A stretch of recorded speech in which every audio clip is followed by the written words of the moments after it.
अवधूत चिंतन श्री गुरुदेव दत्त. श्री स्वामी समर्थ. तुम्हा सर्वांचं आपल्या चॅनलमध्ये खूप खूप मनापासून स्वागत. 25 जुलै 2024 म्हणजेच परवा वार शनिवार ह्या दिवशी आलेली आहे देवशनी आषाढी एकादशी. अतिशय महत्वाचा दिवस पांडुरंगाची, भगवान विष्णू बाळकृष्णांची सेवा करण्यासाठी. आता ह्याच दिवसापासून खऱ्या अर्थाने चातुर्मासाला सुरुवात होते आणि चातुर्मास म्हटलं तर भगवान श्री हरी विष्णू हे शेष शयनेसाठी निघून जातात आणि संपूर्ण सृष्टीचा कारभार हा भगवान शंकरांच्या हातात येतो. चातुर्मासामध्ये भगवान विष्णूंची सेवा करणं, व्रतवैकल्य करणं, धार्मिक कार्य करणं खूप महत्वाचं मानलं जातं. म्हणूनच आपण जास्तीत जास्त सेवा उपासना करत असतो. आता यातच अवचित्त साधून आपल्याला या आषाढी एकादशीला एक मंडल करायचं आहे.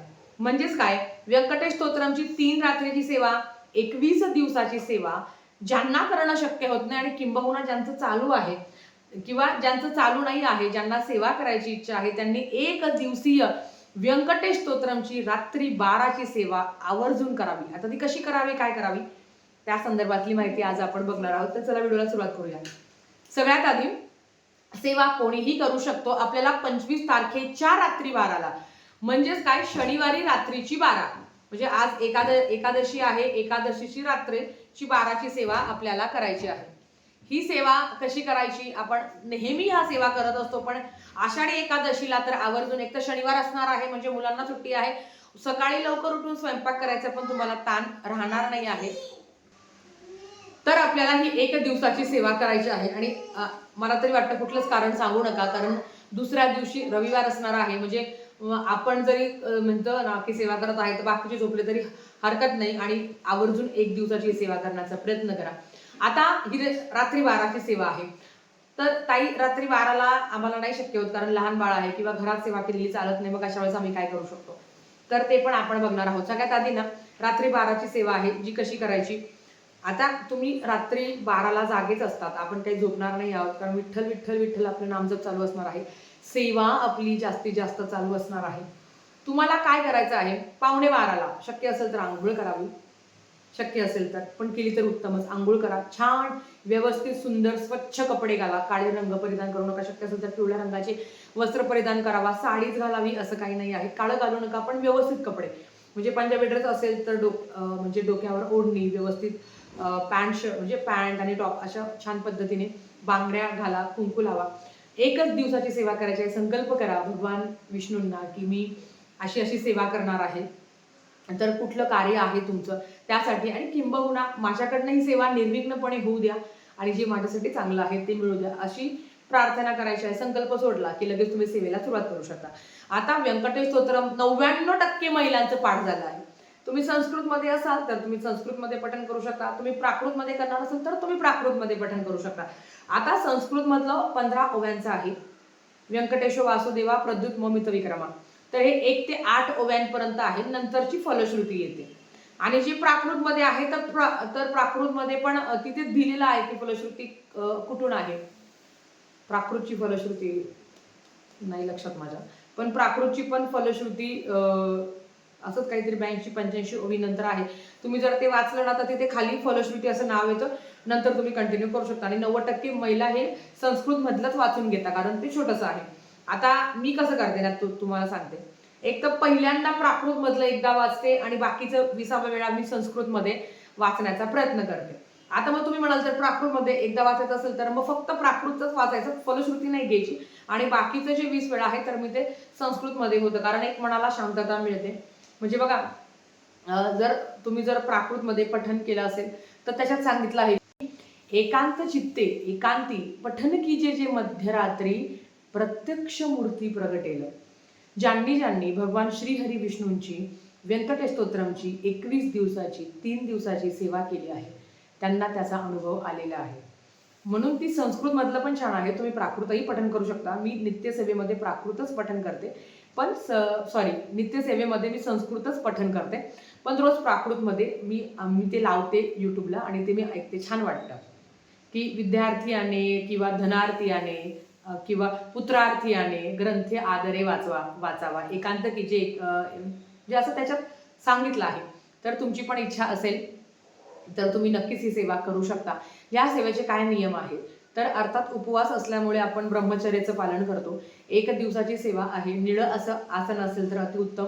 मांडणी वेगळी करावी का तुमची इच्छा असेल तर करू शकता, नाहीतर महाराजांच्या समोर किंवा देवघरासमोर बसून तुम्ही 21 वेळा तुम्हाला व्यंकटेश स्तोत्रमचं पठण करायचं आहे. तुम्ही संस्कृतमध्ये म्हणणार असेल तर शेवटच्या वेळी म्हणजे 21व्या वेळी तुम्ही वाचणार तेव्हा तुम्हाला फलश्रुती घ्यायची आहे. आणि जर तुम्ही प्राकृतमध्ये समजा तुम्ही 20 वेळा तुम्ही संस्कृतमध्ये वाचलं, शेवटचं जर तुम्हाला प्राकृतमध्ये वाचायचं असेल तर शेवटची फलश्रुती तुम्ही घेऊ शकता. ज्यांना वाटते की मला सगळं संस्कृतमध्ये वाचायचं आहे त्यांनी सगळं संस्कृतमध्ये वाचावं. फक्त 21व्या वेळी फलश्रुती घ्यावी. फलश्रुती घेत असताना हात जोडावे आणि प्रार्थना करावी. अतिशय सुंदर ही सेवा तुमच्याकडनं 1 दिवसाची घडणार आहे. रात्री 12:30 ही सेवा करायची आणि संस्कृतमध्ये म्हणाल तर अर्धा तासात खूप होऊन जातं. सगळी सेवा आपली 12:30 पर्यंत आरामशीर होऊन जाते. आता उपवास ब्रह्मचर्याचं पालन, बाकी काही नियम अटी नाही. दुसऱ्या दिवशी एकादशीचा उपवास जेव्हा तुम्ही सोडता तेव्हा नैवेद्य दाखवायचा. आता याचा उपवास जर तुम्ही 1 दिवसाची सेवा असेल तर तुम्ही पिवळी खिचडी किंवा शिऱ्याचा नैवेद्य दाखवला भगवान श्री हरी विष्णूंना तरी हरकत नाही. बाकी कुठलीच नियम अटी नाही आहे.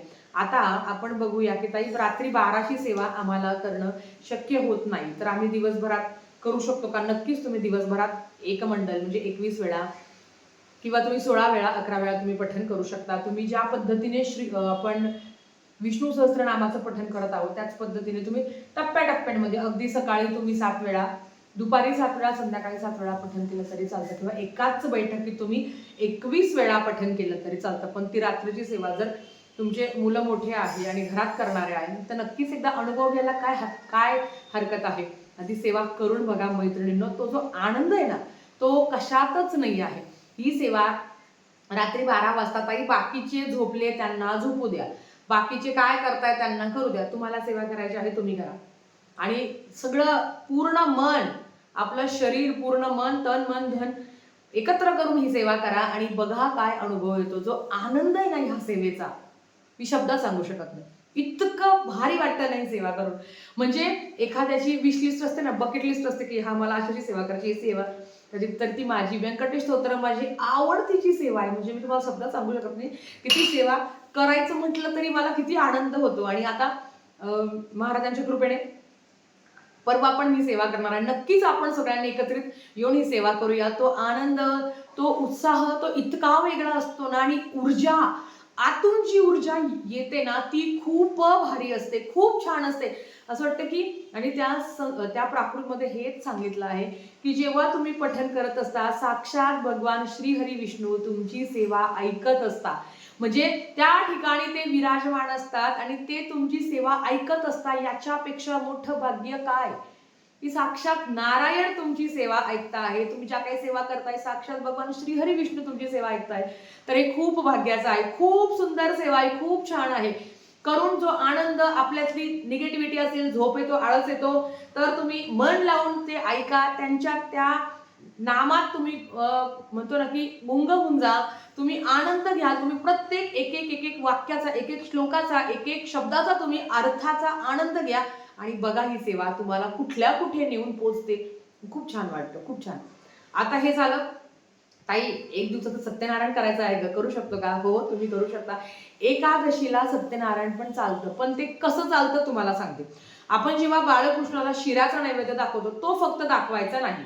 मग काय करायचं? मग फक्त तुम्ही तिथे खडी साखर ठेवू शकता. बाकी सगळी सेवा तशीच आहे.